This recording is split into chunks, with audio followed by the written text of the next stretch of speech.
Good evening, everybody. A very good evening to all of you, बच्चों. We are back. We are live with another chapter, another session. और इस बार हम क्या लेके आए हैं? Transient analysis. तो बेटा आज ट्रांजिएंट का बेहतरीन तरीके से इंट्रोडक्शन देखेंगे, समझेंगे ट्रांजिएंट एनालिसिस क्या होता है, कैसे होता है, क्यों किया जाता है और किस तरह से एक नेटवर्क के अंदर इनिशियल फाइनल कंडीशन के बारे में बात की जाती है. तो ये सब चीजें हम लोग आज करने वाले हैं. तो जल्दी से सब लोग ज्वाइन हो जाएंगे यार, ज्यादा से ज्यादा शेयर ठोक देंगे, लाइक दबा देंगे ताकि मैक्सिमम बच्चे जुड़ जाएं. आज नया chapter, one of the most problematic chapter है नेटवर्क का, जिसके अंदर बच्चों को सबसे ज्यादा दिक्कत फेस करनी पड़ती है. तो let me start by introducing my self. My name is Ankit Goyal. I got AIR1 twice in GATE in 2014 and 2018. I was awarded President of India Gold Medal in the year 2013 when I graduated from IIT Indore. Okay. Till date, I have trained more than 1 lakh students in the online and the offline classes and presently working as a director at an academy for GATE department. अब ये सब चीज़ें तो देखो मेरे बारे में जानते हो बेटा, लेकिन सबसे ज़्यादा मैटर क्या करता है कि हमारे साथ क्या है? हमारे साथ है अन अकेडमी. अन अकेडमी हमें एनेबल करता है कि हम आप तक फ्री कंटेंट पहुंचा पाएं, आपको ज़्यादा से ज़्यादा गाइड कर पाएं, आपको ज़्यादा से ज़्यादा ट्रेन कर पाएं. लेकिन बदले में सिर्फ आपको क्या करना है? आपको क्लासेस अटेंड करनी है.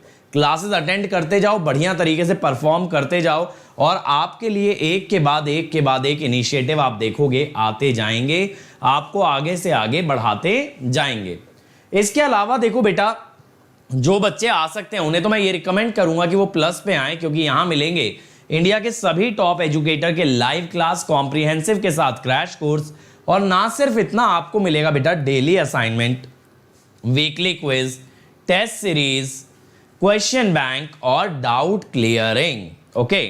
और इसके अलावा एक सब्सक्रिप्शन में सारी ब्रांचेस, सारे batches, 1 year, 2 year, 3 year, foundation, placement, interview, PSU, AE, semester, हर चीज मिलती है. बट जो बच्चे इससे भी आगे जाना चाहते हैं, दे गो विद आइकॉनिक. आइकॉनिक में ये सब तो है, along with a personal coach जो कि खुद एक गेट और ESE रैंकर है. पूरा टाइम टेबल प्लान बनवाएगा आपका. टीचर्स आपको स्टडी बूस्टर सेशन में गाइड करेंगे. टेस्ट का मिलेगा सेपरेट एनालिसिस, स्टडी मटेरियल मिलेगा और मिलेगी एक डेडिकेटेड टीम जो क्लियर करेगी सारे डाउट. तो अब अगर आप यहां पे कोड लगाते हो ना बेटा अंकित ESE, तो आपको इमीडिएट मिलता है 10% का डिस्काउंट. ठीक है. और सर YouTube पे सब कुछ होने के बावजूद हमें प्लस पे क्यों जाना चाहिए? क्योंकि बेटा YouTube पे कोई भी इनिशिएटिव स्टार्ट करता है, ज्यादातर उसे बच्चे फेल कर देते हैं अटेंड ना करके. और जब अटेंडेंस नहीं मिलती है तो we get demotivated, we need to shut it down and we need to start something new, जिस कारण से एक फ्लो में चीजें नहीं हो पाती. जबकि प्लस पे क्या है कि प्लस पे आपको मिलेगा एक सब्जेक्ट एंड टू एंड कराया जाएगा, फिर नेक्स्ट सब्जेक्ट आपका स्टार्ट होगा. सारे बच्चे सीरियस मिलेंगे जिनके साथ आप डेली बेसिस पे compete करोगे.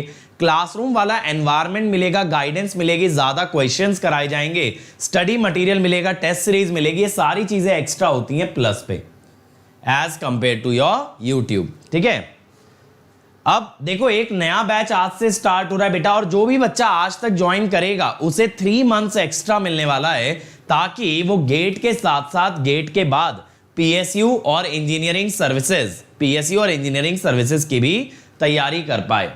और अंकित ESE कोड से अगर ज्वाइन करते हो बेटा तो 1 ईयर फीस है 27,225, 18 मंथ्स 34,650 और 2 ईयर्स 39,600. तो बेटा अगर आज लेते हो ना 12 महीने पे तो 3 महीने एक्स्ट्रा मिलेगा. इसीलिए जल्दी से बुक कर लो सब्सक्रिप्शन, ताकि आप गेट, PSU और ESE तीनों की तैयारी कर पाओ. जो बच्चे आइकॉनिक के लिए जाते हैं 1 ईयर फीस इज 45,225, 2 ईयर 66,600. और ये जो बम्पर ऑफर है बेटा ये आज तक के लिए वैलिड है, यानी कि 14 अप्रैल. इसीलिए जल्दी से आज ज्वाइन कर लो. आज लास्ट डेट है, आज से नया बैच स्टार्ट हुआ है. रेड्डी सर ने स्टार्ट किया आपके लिए नेटवर्क, सिद्धार्थ सर ने EDC और हफीज सर ने पावर इलेक्ट्रॉनिक्स. और बिलीव मी माय फ्रेंड, एक से एक टीचर है हर सब्जेक्ट का, एक से एक. सिद्धार्थ सर खुद EC AIR1 है, समझ लो EDC पढ़ाएंगे तो किस लेवल पे जाएंगे. और हर संडे कॉम्बैट होता है, उसमें भी आप अपीयर कर सकते हो. उसके लिए भी आपका कोड जो है दैट इज अंकित ESE. ठीक है. चलो शुरू करें. तो बेटा देखो आज का जो टाइम है, आज का जो हमारा टॉपिक है that is your time response analysis, ठीक है।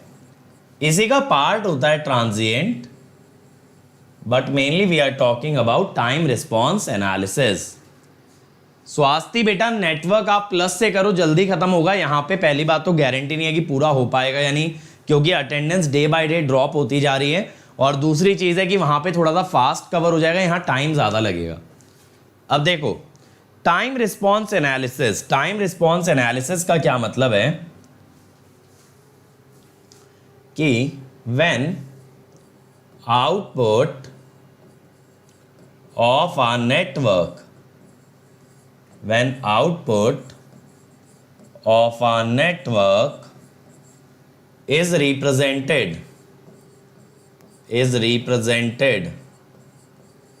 as a function of time,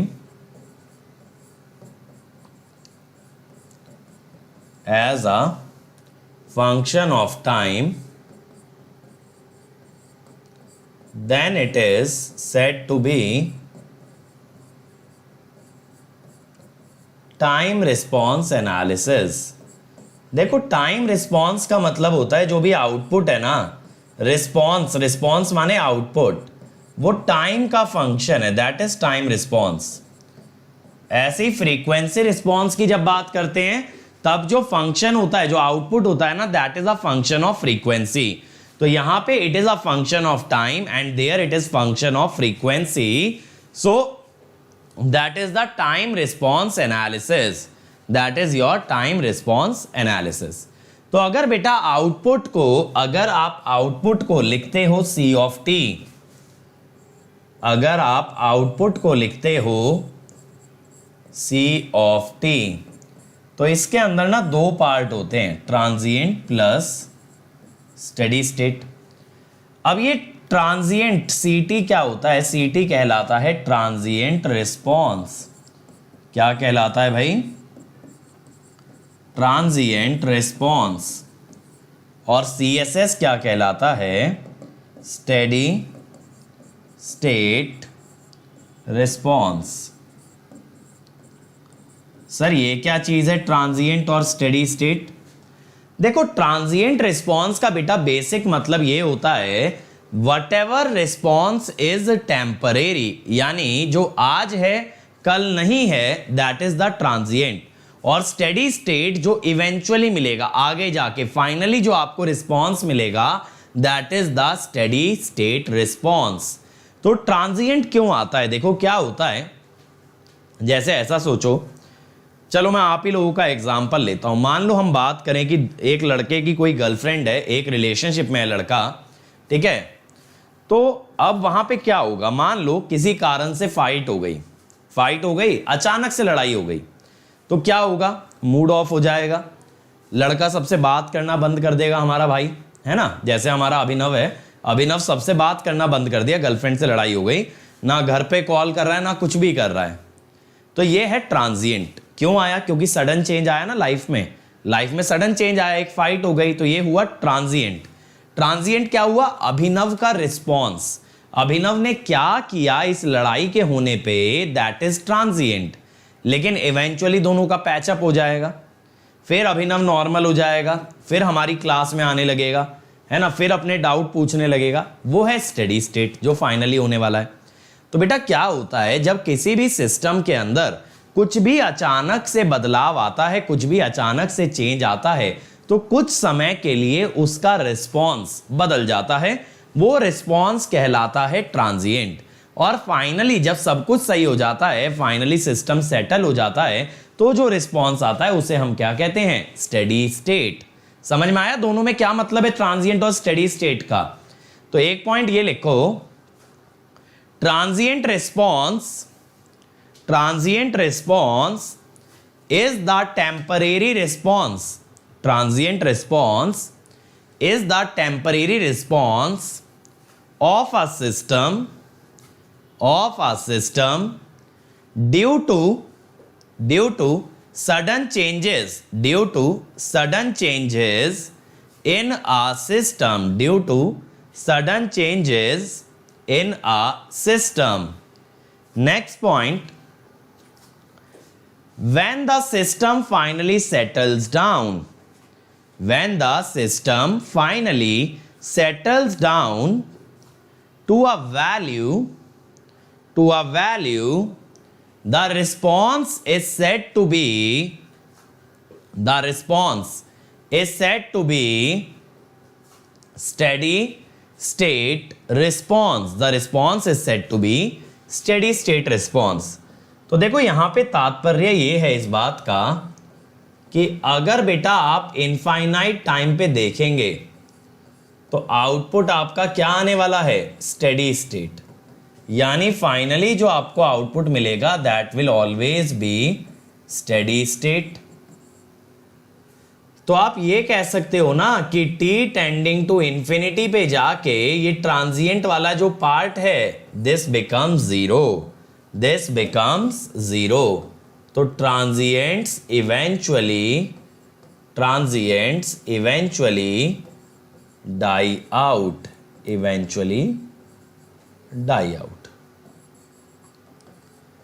अब पॉइंट ये आता है कि चलो भाई ठीक है कि आपका जो सिस्टम है उसके अंदर ट्रांजिएंट बना और इवेंचुअली जाके डाई आउट हो गया और इवेंचुअली जो आउटपुट मिला वो स्टेडी स्टेट है। मुझे बताओ यहां तक कहानी समझ आ रही है?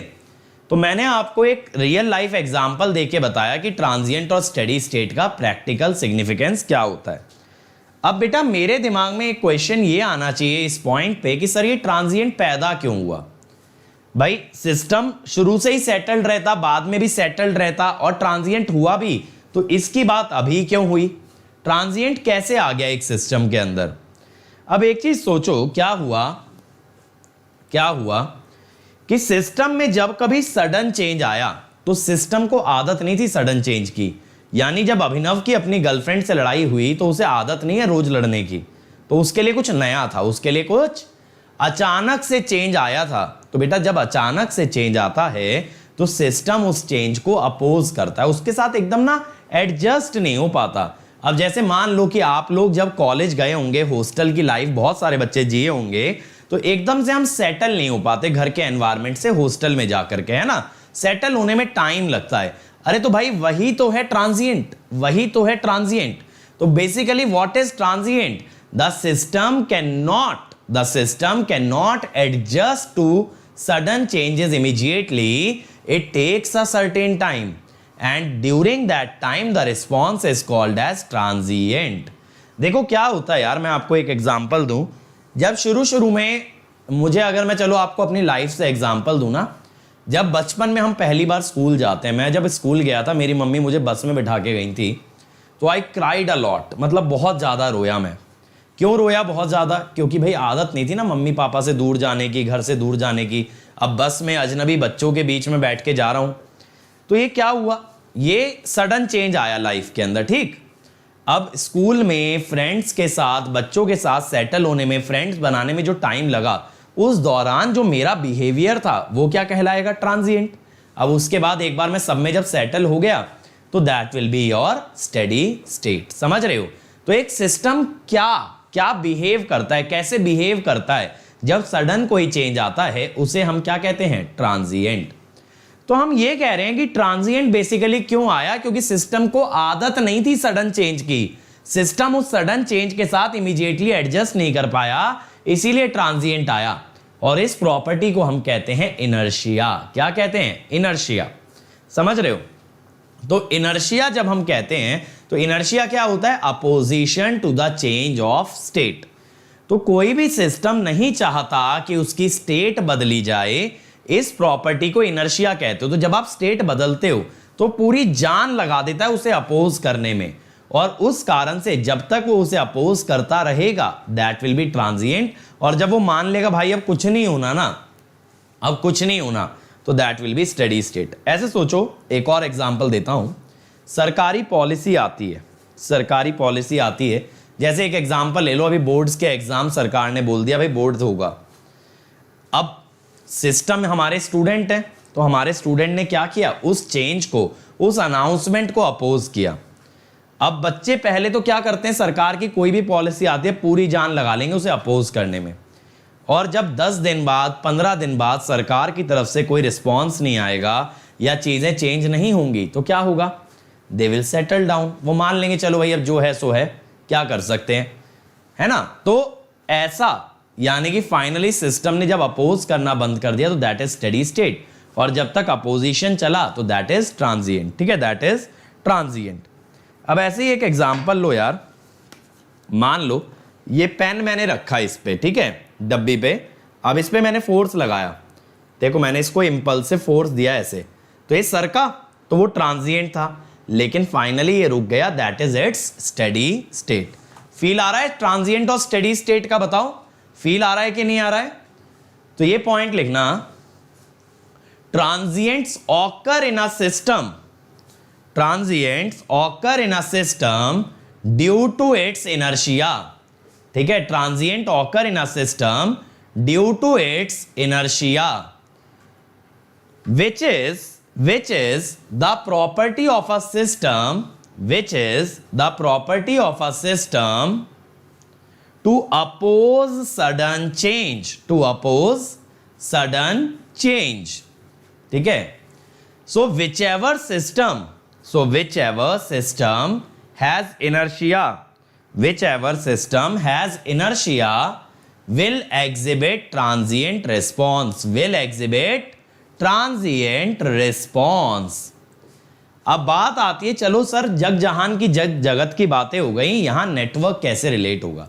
अब आते हैं बात पे नेटवर्क की। नेटवर्क के अंदर बेटा दो एलिमेंट होते हैं, that is inductor and capacitor.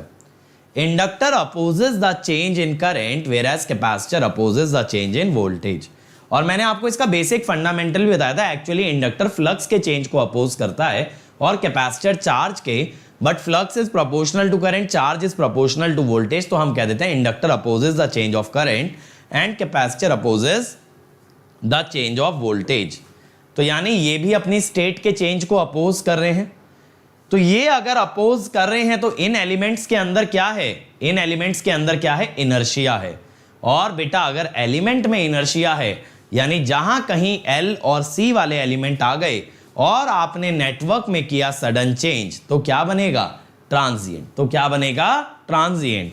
तो इसमें लिखना, in an electrical network, in an electrical network inductor opposes the change of current, in an electrical network inductor opposes the change of current and capacitor opposes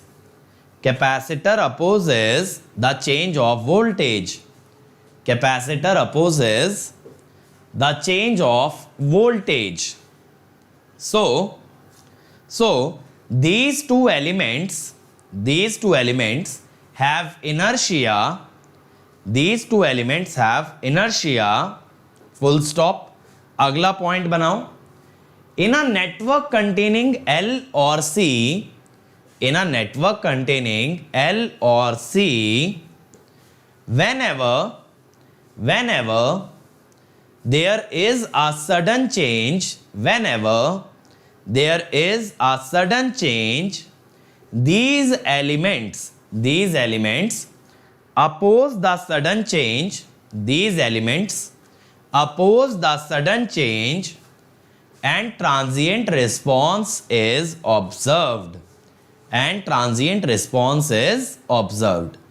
चमका भाई, कैसे network से related है बताओ, feel आया पहली बार। एक्चुअली ट्रांजिएंट और steady state real life में भी होते हैं, रियल लाइफ में भी होते हैं मेरे भाई। ठीक है, जैसे देखो अब हमारी बॉडी में इनर्शिया है। अब मान लो हम एक बस में ट्रैवल कर रहे हैं, हम चल रहे हैं आराम से, बस ने ब्रेक लगाया, बॉडी को धक्का लगा, फिर बॉडी रुकी।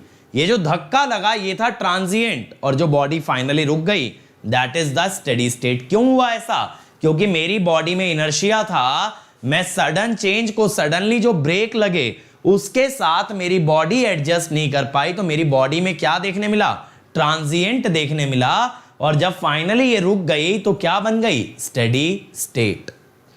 अब देखो जब ये ट्रांजिएंट और स्टेडी स्टेट की बात आती है तो कुछ टर्म्स हमें यहां डिफाइन करने जरूरी होते हैं। ये आप कंट्रोल में भी पढ़ोगे और इसको नेटवर्क में भी पढ़ना जरूरी है। State and state variable. अब स्टेट का मतलब ये होता है यार, स्टेट का मतलब ये होता है कि प्रेजेंटली कंडीशन क्या है सिस्टम की, what is the present operating condition of a system, that is called as a state. और ये स्टेट किससे रिप्रेजेंट की जाती है, it is represented by the current stored value in a system, current stored value in a system. तो यहां पे हम लिख लेते हैं स्टेट की परिभाषा, present operating condition, present operating condition of a system, present operating condition of a system that contains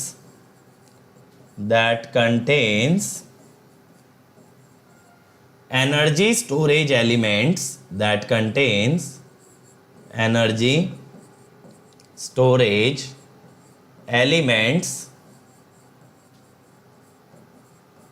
is called as state of system, state of system. यानी नेटवर्क की अगर बात करें तो किसी भी नेटवर्क में जिसमें एल और सी है, एल और सी एनर्जी स्टोरेज एलिमेंट्स होते हैं ना भाई।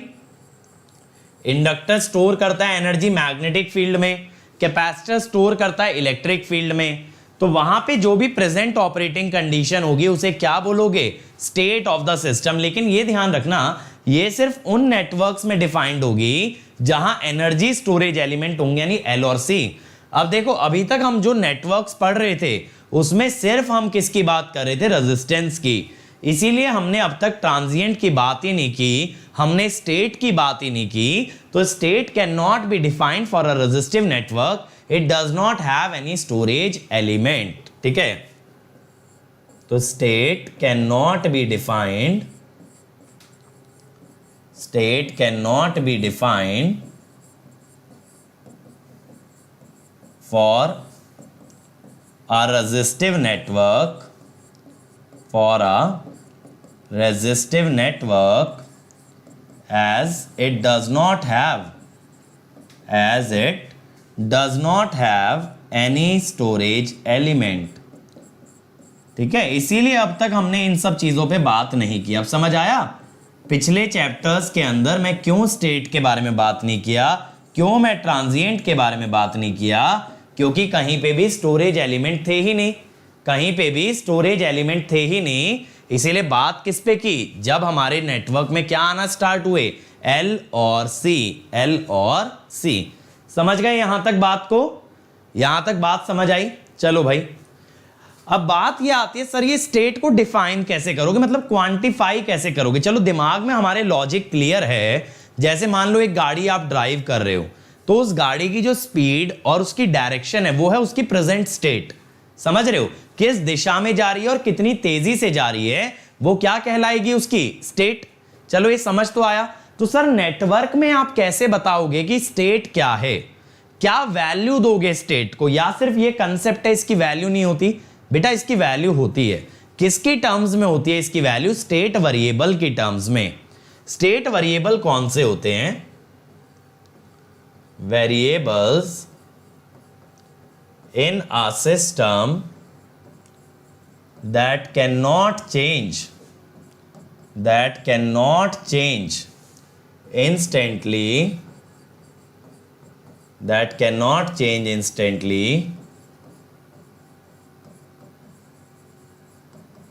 are called as state variable,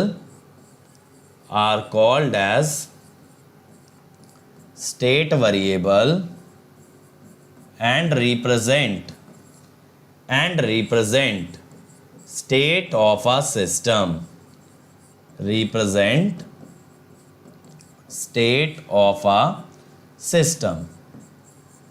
जैसे देखो ये जब स्टेट वाला फंडा आता है ना, तो ये आपका ना डिजिटल के अंदर सीक्वेंशियल लॉजिक में भी आता है।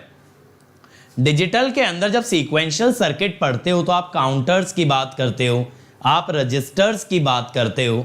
अब काउंटर के अंदर अगर मान लो 3 बिट का काउंटर है तो उसका काउंट कैसे दिखाते हो, Q2, Q1, Q0 ऐसे दिखाते हो ना। तो ये जो Q2, Q1 और Q0 है, ये तीनों स्टेट वेरिएबल हैं और इन तीनों के कॉम्बिनेशन को क्या बोलोगे? स्टेट।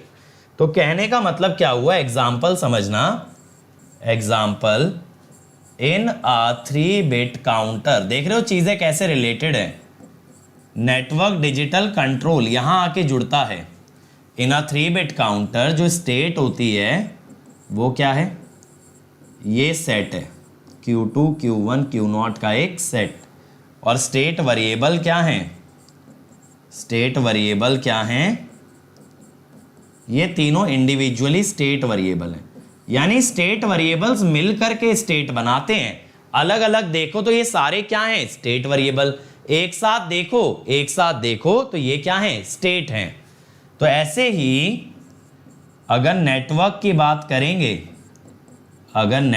बात करेंगे तो दो स्टोरेज एलिमेंट है, इंडक्टर किसके चेंज को अपोज करता है या क्या इंस्टेंटली नहीं बदल सकता? IL, तो स्टेट वेरिएबल है IL। कैपेसिटर में क्या इंस्टेंटली नहीं बदल सकता? VC, तो यहां पे क्या स्टेट वेरिएबल है? VC। तो बेटा इसीलिए इंडक्टर और कैपेसिटर के अंदर आपके स्टेट वेरिएबल होते हैं IL और VC, और इनके कॉम्बिनेशन को क्या कह दोगे? स्टेट। मुझे बताओ यहां तक समझ आया? यहां तक सब लोगों को समझ आया कि नहीं आया? जल्दी से बताओ। स्टेट और स्टेट वेरिएबल क्या है पता है? बहुत सारे एग्जाम में नेटवर्क के अंदर ये स्टेट वाला टॉपिक लिखा है, लेकिन इसको ना आप डिटेल में कंट्रोल के अंदर स्टडी करते हो। अगर आपने क्रिएट्रिक्स पे मेरा कंट्रोल देखा है तो वहां पे मैंने पढ़ाया हुआ भी है पूरा कंट्रोल सिस्टम, जिसमें स्टेट वेरिएबल कवर किया है। तो वहां मैंने नेटवर्क में बताया है कि नेटवर्क लेके कैसे स्टेट मॉडल में जाते हैं। तो बट अभी के लिए हम लोग नेटवर्क में इतना ही कर रहे हैं कि स्टेट वेरिएबल क्या होता है। अब इसके बाद अगली टर्म हमें डिफाइन करनी होती है order of a network. Order of a network, ठीक है सर, ये क्या होता है? ऑर्डर क्या होता है?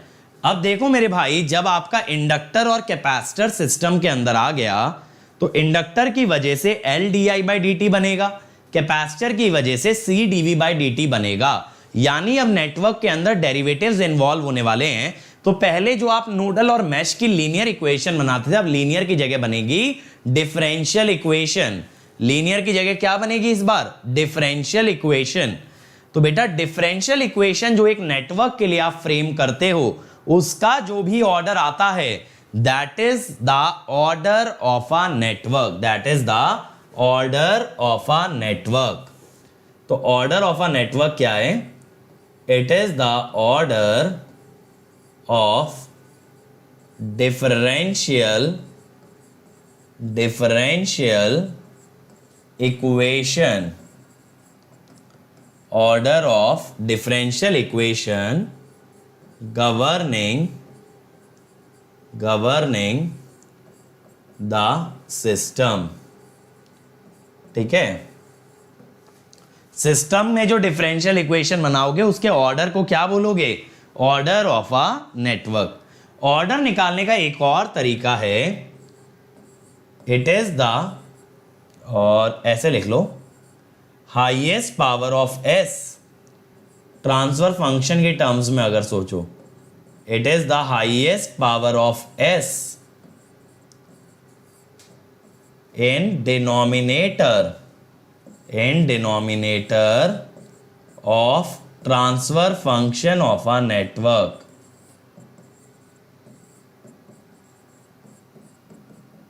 ऑफ ट्रांसफर फंक्शन ऑफ अ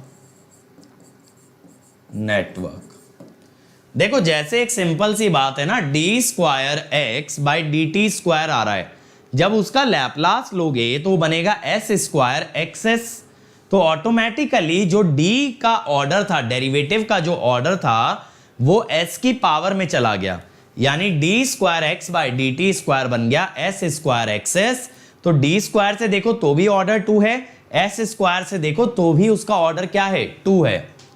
ठीक है, तीसरा तरीका ये होता है, it is the number of independent energy storage elements. Energy storage elements in a network. अब सर ये इंडिपेंडेंट क्या है? इंडिपेंडेंट क्या है बेटा? इंडिपेंडेंट का मतलब ये है जो एलिमेंट साथ में कंबाइन ना हो पाए। कंबाइन किस वे में? जैसे मान लो दो इंडक्टर सीरीज में या पैरेलल में लगे हैं, कंबाइन हो जाएंगे। दो कैपेसिटर सीरीज या पैरेलल में लगे हैं, कंबाइन हो जाएंगे। लेकिन एक एल और सी सीरीज में लगे हैं तो इनका आप इक्विवेलेंट नहीं निकाल सकते। एल और सी पैरेलल में लगे हैं तो इक्विवेलेंट नहीं निकाल सकते। तो वहां से आपको यह देखना है कितने ऐसे एलिमेंट है जो आपस में कंबाइन नहीं हो पा रहे, उनको काउंट करना है। तो इंडिपेंडेंट का यहां पे क्या मतलब है? इंडिपेंडेंट का मतलब है elements which can not be, elements that cannot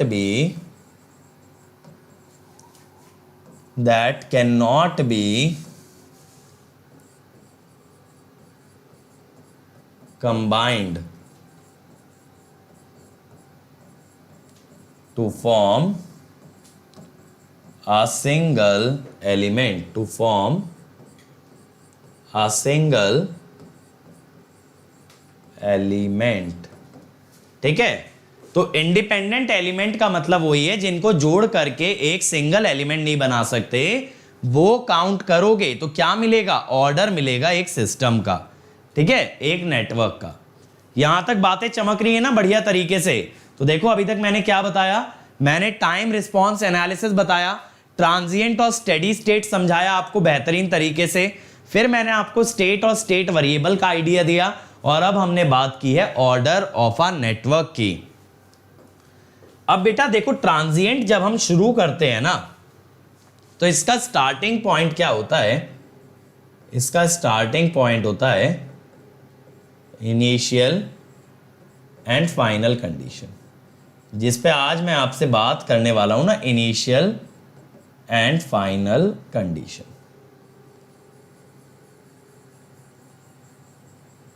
तो देखो यहां पे समझेंगे। ठीक है, इनिशियल और फाइनल कंडीशन क्या होता है यहां पे हम लोग समझेंगे।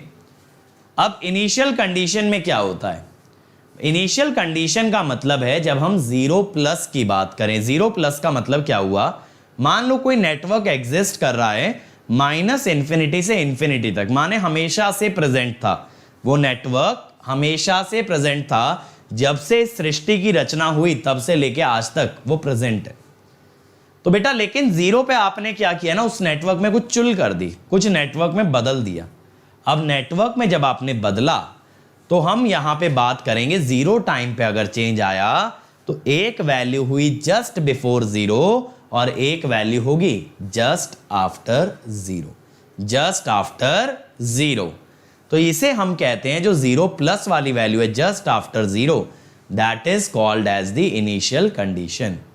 तो इसमें पहले ना एक पॉइंट लिखो, suppose a network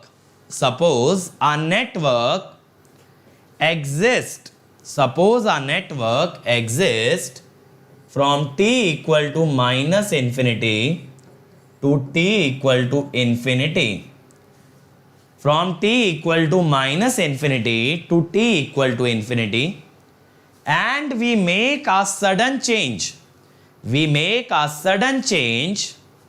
in the network at t equal to 0, in the network at t equal to 0। अब सडन चेंज कैसा हो सकता है? एग्जाम्पल लिखना इसका, ओपनिंग और closing a switch. Sudden change कैसा होता है? ओपनिंग और closing a switch, sudden change in the value of source, sudden change in the value of source, then value of any parameter, then ये दो example हैं। ज्यादातर network के अंदर क्या होता है, या तो आपका स्विच का स्टेट चेंज होता है, ओपन क्लोज किया जाता है, या फिर सप्लाई की वैल्यू चेंज होती है। then the value of a parameter, the value of a parameter just after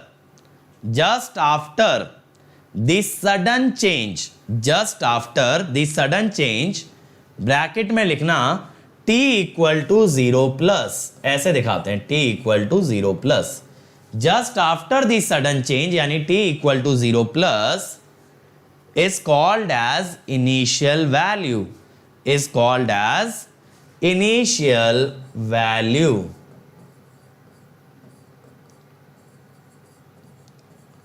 ठीक है, इसे इनिशियल वैल्यू कहा जाता है। अब देखो क्या होता है, हमें मेनली यहां पे बात करनी है हमारे दो एनर्जी स्टोरेज एलिमेंट्स की, इंडक्टर और कैपेसिटर।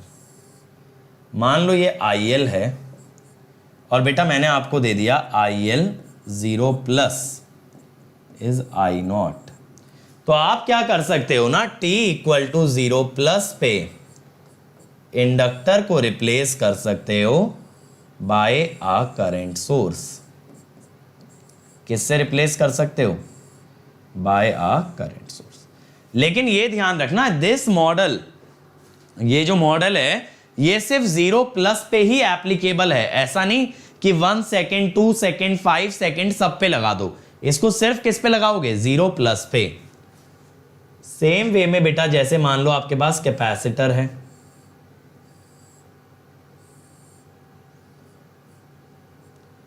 अब मैं आपको ये दे दूं कि भाई VC 0 प्लस इज V0, तो आप 0 प्लस पे जो है ना इसको एक वोल्टेज सोर्स से रिप्लेस कर सकते हो। लेकिन देन अगेन इस इंस्टेंट पे, समझ रहे हो, इस क्षण पे अगर समय आगे बढ़ेगा तो ये मॉडल एप्लीकेबल नहीं रहेगा। ये मॉडल एप्लीकेबल सिर्फ कब है? उस पॉइंट ऑफ टाइम पे, एग्जैक्टली उस समय पे एप्लीकेबल है। आप कहो उसके आगे या पीछे बिल्कुल भी एप्लीकेबल नहीं है। इसीलिए मैं जो है ना क्वेश्चंस में इन मॉडल का काफी कम यूज करना पसंद करता हूं, क्योंकि ये सिर्फ एक मोमेंट पे एप्लीकेबल होते हैं, ये यूनिवर्सली एप्लीकेबल नहीं है।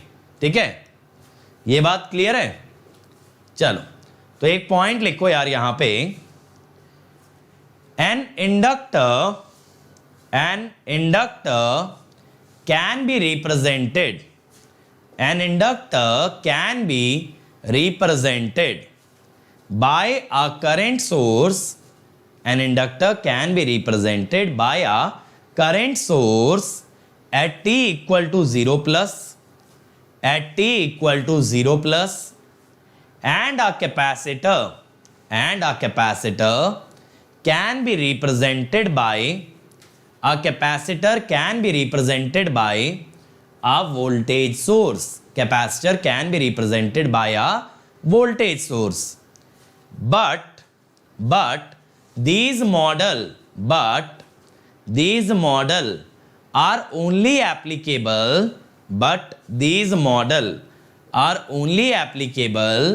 at t equal to 0 plus, and not for all values of t, not for all values of t. अब देखो ऐसा हो सकता है, if inductor and capacitor are initially uncharged, भाई उसमें पहले से कोई चार्ज था ही नहीं, are initially uncharged,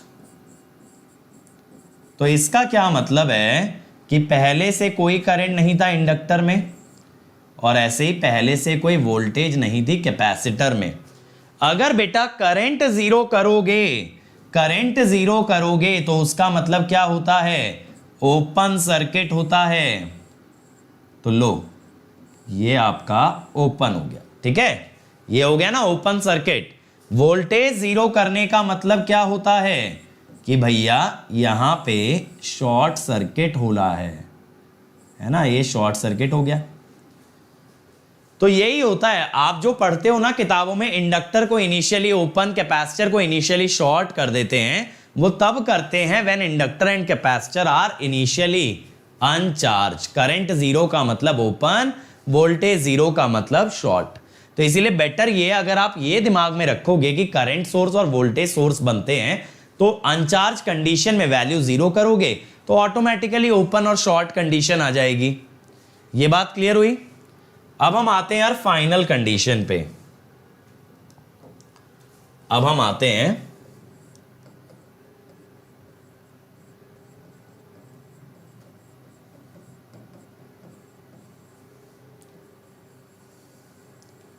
final condition. Final condition माने स्टेडी स्टेट। स्टेडी स्टेट का मतलब जब सिस्टम सेटल हो चुका है, यानी अब इंडक्टर का करंट नहीं बदल रहा है, कैपेसिटर की वोल्टेज भी नहीं बदल रही है।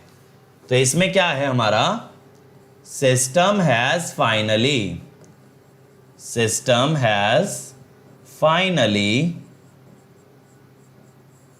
Settled down. System has finally settled down and now inductor current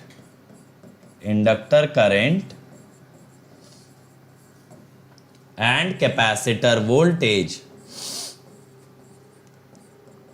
have become constant. Inductor current and capacitor voltage have become constant. ठीक है। तो बेटा अगर IL आपका कांस्टेंट हो गया तो VL which is L DIL by dt will become 0। That means ये बन गया शॉर्ट।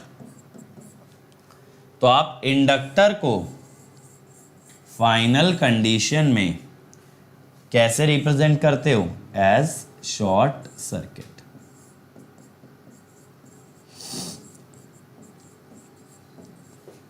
ऐसे ही मेरे भाई अगर कैपेसिटर वोल्टेज कांस्टेंट हो गया तो जो कैपेसिटर का करंट है, कांस्टेंट का डेरिवेटिव 0 आता है। करंट अगर 0 हो गया तो इसका मतलब ओपन। तो इसीलिए स्टेडी स्टेट में आपका कैपेसिटर ओपन हो जाता है।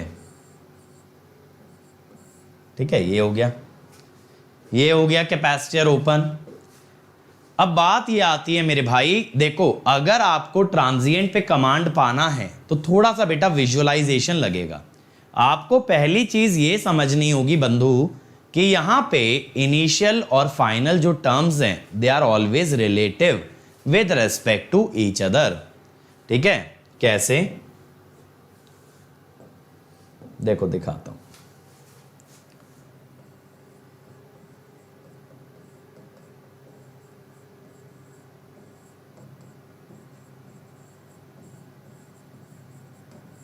देखो समझना मेरी बात को, ये टाइम एक्सिस है मेरी। ठीक है, यहां पे है t इक्वल टू 0, मैंने सडन चेंज किया है। समझो बात को, मैंने कहां पे सडन चेंज किया है भाई, t इक्वल टू 0 पे। अब बेटा एक चीज समझना, 0 से जस्ट जो पिछला मूवमेंट होता है ना वो होता है t इक्वल टू 0 माइनस, और 0 से जस्ट जो अगला मूवमेंट होता है वो होता है t इक्वल टू 0 प्लस। अब अगर आप 0 माइनस देखो यानी चेंज से जस्ट पहले, तो माइनस इंफिनिटी से लाइन स्टार्ट हुई है और 0 माइनस तक जा रही है। तो बेटा माइनस इंफिनिटी यहां पे क्या होगा, इनिशियल, और 0 माइनस क्या होगा इसके लिए, फाइनल। सोच के देखो ना, यहां से यहां तक नेटवर्क को देखो, यहां से शुरुआत हुआ तो इनिशियल, यहां तक गया तो ये वैल्यू क्या बनी, फाइनल। तो दिस इज बेसिकली इनिशियल, और इसके बारे में कभी बात ही नहीं करनी पड़ती माइनस इंफिनिटी के बारे में। ठीक है, और इट इज फाइनल। अब लेकिन चेंज होने के बाद 0 प्लस से हम कहां तक गए, इंफिनिटी तक। 0 प्लस से हम कहां तक गए, इंफिनिटी तक। तो ये 0 प्लस बेसिकली क्या बन गया अगले पीरियड के लिए, इनिशियल, और ये बन गया फाइनल। ये क्या बन गया, फाइनल। लेकिन ये ध्यान रखना, इनिशियल और फाइनल के बीच में बेटा गैप हमेशा कितना होना चाहिए, इन्फिनिटी। हम क्या कह सकते हैं, टाइम डिफरेंस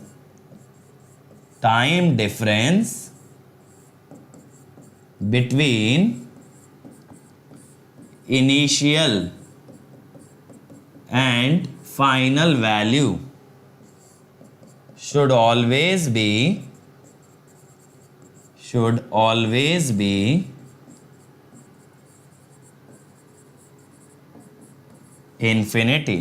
कितना आना चाहिए, इन्फिनिटी आना चाहिए। ठीक है, ये बात क्लियर हुई मेरी यहां तक। अब एक चीज को समझना यार, यहां हम ये कहेंगे at t equal to 0 minus network must be drawn without sudden change। इस बात का क्या मतलब है, कहने का मतलब यह है, देखो मान लो आप t इक्वल टू 0 पे स्विच को क्लोज कर रहे थे। मान लो एट t इक्वल टू 0 एक कोई स्विच है जो क्लोज हो रहा है, तो at t equal to 0 minus आप क्या करोगे, स्विच को ओपन ही रखोगे, क्योंकि 0 पे बंद हुआ है ना। 0 से पहले तो क्या था, ओपन था, तो 0 से पहले आप उसको ओपन रखोगे। लेकिन 0 माइनस क्या है आपकी सिस्टम में, स्टेडी स्टेट है। अगर ये स्टेडी स्टेट है तो यहां पे बेटा आपका जो कैपेसिटर है, कैपेसिटर वर्क करेगा as open circuit under steady state, और इंडक्टर वर्क करेगा एज शॉर्ट सर्किट। ठीक है, तो 0 माइनस को आप स्टेडी स्टेट की तरह ट्रीट करेंगे, समझ रहे हो। 0 को ये मत सोचना 0 is always initial condition. 0 minus क्या होता है, स्टेडी स्टेट होता है। 0 minus is always steady state with respect to minus infinity. अब बच्चों अगर मैं आपसे ये क्वेश्चन पूछूं कि t equal to minus 10 second क्या है, t equal to minus 10 second क्या है, is it steady state, initial condition और इंटरमीडिएट, क्या है। t इक्वल टू माइनस 10 क्या है, क्या ये इनिशियल स्टेट है, क्या ये फाइनल कंडीशन है, या इंटरमीडिएट कंडीशन है। ठीक है, मेरा क्वेश्चन ये है, what should be t equal to minus 10 second treated like, इसको कैसे ट्रीट करना चाहिए, बताओ भाई, इसको कैसे ट्रीट करना चाहिए। कुछ बच्चे कह रहे हैं इंटरमीडिएट, कुछ बच्चे कह रहे हैं स्टेडी स्टेट। तो देखो t equal to minus 10 second lies at infinite time difference, lies at infinite time difference with respect to t tending to minus infinity। Minus infinity से इनफाइनाइट पे है, इसीलिए t equal to minus 10 second is final और steady state. अब यार इससे क्या मतलब निकलता है, अब दिमाग में आएगा सवाल, इसका क्या सिग्निफिकेंस हुआ। इसका सिग्निफिकेंस ये हुआ, अगर आप t इक्वल टू 0 से पहले कोई भी टाइम लोगे तो माइनस इंफिनिटी के रेस्पेक्ट में तो वो इनफाइनाइट पे ही आएगा। माइनस 10 ले लो, माइनस 20 ले लो, माइनस 100 ले लो, यानी हमेशा क्या होगा, it will always B final condition, it will always B final condition. That means circuit 0 से पहले हमेशा किस में था, स्टेडी स्टेट में था। ठीक है, तो आप क्या कह सकते हो, any time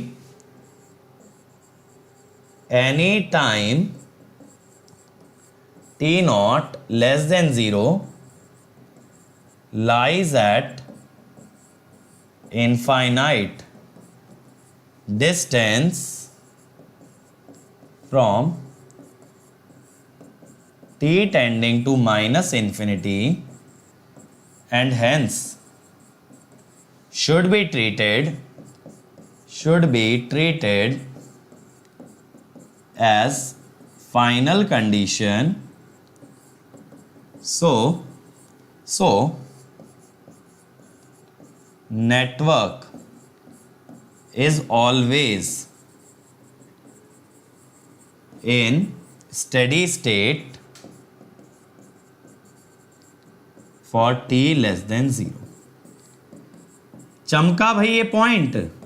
t less than 0 पे कोई भी टाइम उठाओगे, t लेस देन 0 पे कोई भी टाइम उठाओगे, वो माइनस इंफिनिटी से कितनी दूर होगा? वो माइनस इंफिनिटी से इनफाइनाइट डिस्टेंस पे होगा। तो लेस देन 0 का कोई भी टाइम हमेशा क्या होगा? स्टेडी स्टेट कहलाएगा। It will always be called as a steady state. ठीक है, अब क्या होता है at t equal to 0 plus, at t equal to 0 plus inductor का जो करंट होगा वो 0 माइनस वाला ही होगा। IL can not change instantly. ठीक है, इंडक्टर करंट कभी भी अचानक से नहीं बदलता है। तो 0 माइनस और 0 प्लस में कितना गैप है? 0 का। 0 माइनस और 0 प्लस में कितना गैप है? ना के बराबर गैप है। तो करंट इंस्टेंटली नहीं बदल सकता इंडक्टर का, तो वो क्या लिया जाएगा? सेम वे में VC 0 minus is VC 0 plus. VC can not change instantly. ठीक है, so that means that is final condition of first interval। पहला इंटरवल कौन सा बोल रहा हूं भाई? माइनस इंफिनिटी से 0 acts as initial condition of the second interval। ऐसा सोचो यार, अगर जैसे मान लो मैं आपकी उम्र को डिवाइड कर दूं 10-10 साल के इंटरवल में, तो 0 से 10 ईयर, तो जो 10 ईयर पे आपका फाइनल आया वो अगले 10 साल का इनिशियल होगा, वो अगले 10 साल का इनिशियल होगा। तो यानी एक इंटरवल में जहां बात खत्म होती है, अगले इंटरवल की बातें वहीं से स्टार्ट होती हैं। ये बात समझ में आई? और फिर आप क्या कह सकते हो? फॉर एनालिसिस, अगर अब आपको एनालिसिस करना है at t equal to 0 plus, तो replace inductor by current source.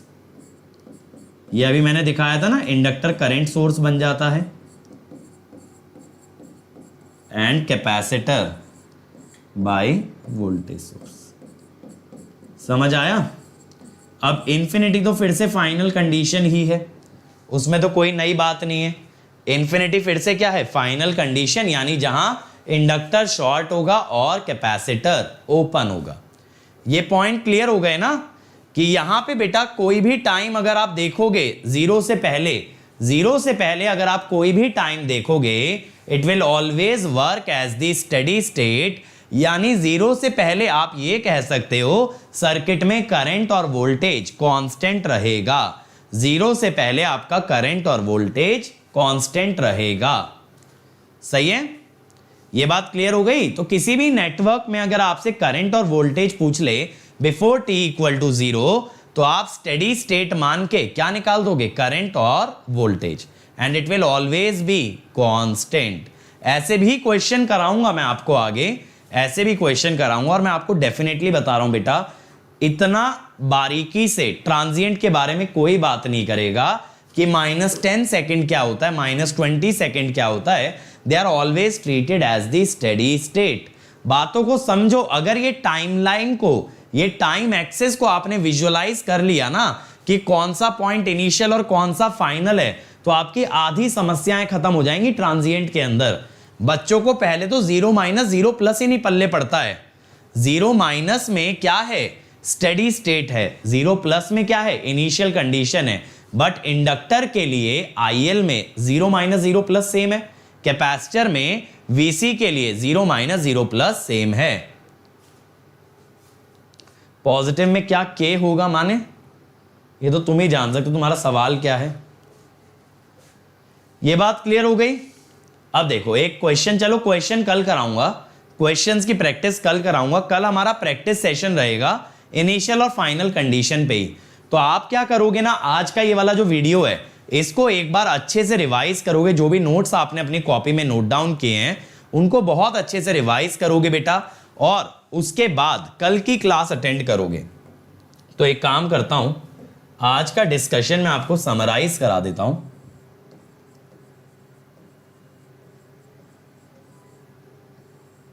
ठीक है, at t equal to 0 plus inductor becomes a current source, capacitor becomes a voltage source. ठीक है, फिर at t equal to 0 plus अगर uncharged L and C हैं तो L will become open circuit, L will become open circuit and C will become short circuit. ठीक है, ये हो गया। फिर IL 0 minus is equal to IL 0 plus, VC 0 minus is equal to VC 0 plus. ठीक है, फिर t equal to 0 minus acts as steady state for network existing before t equal to 0, existing before t equal to 0। 0 से पहले वाले network के लिए ये steady state करता है। ठीक है, at t tending to infinity inductor will be short circuit and capacitor will be open circuit, capacitor will be open circuit। ठीक है, अब इसके बाद हम क्या जानते हैं, हाँ ये तो समझ आ गया, इन्फिनिटी वाला पॉइंट आ गया, 0 माइनस वाला आ गया। कुछ हम भूल रहे हैं क्या? यहां पे हम कुछ भूल तो नहीं रहे हैं ना? एक पॉइंट ये था ना, circuit remains in steady state for all t less than 0। t की हर वैल्यू पे स्टेडी स्टेट में ही रहेगा। ठीक है, फॉर t लेस देन 0, ठीक है, ये बात क्लियर हो गई ना सारी की सारी। तो ये बेटा आज की समरी है, आज की ये समरी है। इतना अगर आपको क्लियर है, अगर आप अपने माइंड के अंदर विजुअलाइज कर सकते हो किस इंटरवल में कौन सा नेटवर्क है, क्या इनिशियल है क्या फाइनल है, तो मैं कह रहा हूं ट्रांजिएंट के क्वेश्चन को आप धुएं में उड़ा दोगे। इतना फास्ट आप क्वेश्चन सॉल्व करोगे कि दुनिया देखेगी। लेकिन सबसे पहली चीज जिस पे कमांड बनाना है वो बेटा आज की ये टाइमलाइन है। ये टाइम एक्सिस अगर पकड़ में आ गई ना तो आप कभी धोखा नहीं खाओगे। ट्रांजिएंट के अंदर फील आना चाहिए, लॉजिकली समझ आना चाहिए, माइनस इन्फिनिटी दिमाग में नजर आना चाहिए, 0 नजर आना चाहिए, -0 प्लस दिखना चाहिए। ठीक है, ये सब दिखेगा तो इन सब चीजों पे कमांड आएगी। ठीक है, चलो तो बेटा कल हम लोग प्रैक्टिस सेशन रखेंगे सिर्फ इसी टॉपिक का, इनिशियल और फाइनल कंडीशन का। नेक्स्ट लेक्चर आपका प्रैक्टिस के लिए रहेगा। और मैं बता दूं जो भी बच्चे अनअकैडमी आना चाहते हैं आज ही ज्वाइन कर लें, क्योंकि 12 मंथ पे 3 मंथ एक्स्ट्रा मिल रहा है जो रात 12 बजे एक्सपायर हो जाएगा। तो अंकित ESE कोड से आओ तो 1 year fees 27,225, 18 month 34,650 and 2 years 39,600। Iconic के लिए जाओगे with Ankit ESE 1 year fees 45,225, 2 year 66,600। और ये है मेरा अनअकैडमी प्रोफाइल जिसे आप फॉलो भी कर सकते हो और जहां आप मुझसे चैट भी कर सकते हो। ठीक है, और ये है टेलीग्राम चैनल। बाकी अगर कोई डाउट आता है तो tinyurl.com/askdoubt, यहां पे आप डाउट पूछ सकते हो। और अगर कोई सब्सक्रिप्शन रिलेटेड क्वेरी है तो कॉल कर सकते हो 7089047561। So thank you everyone, please do comment on the video कि आपको कैसा लगा वीडियो। आपको कैसा लगा वीडियो ये जरूर बताना। अंकिता टाइनी यूआरएल के लिए बेटा Google Chrome, internet explorer, Edge, Mozilla Firefox किसी में भी जाके टाइनी यूआरएल टाइप कर दो, वो खुल जाएगा लिंक एंटर दबाते ही। ठीक है, टाइनी यूआरएल ओपन करने के लिए कोई निंजा टेक्निक नहीं चाहिए। एक वेबसाइट है, वेबसाइट खोलने के लिए क्या करते हो वही करना है। यूट्यूब खोलने के लिए क्या लिखते हो, youtube.com, ऐसे ही आपका कोई भी लिंक खुलता है। चलो थैंक यू एवरीबॉडी बेटा, कल मिलेंगे सेम टाइम, और अभी 7:30 बजे मशीन के क्वेश्चन लगाएंगे आज।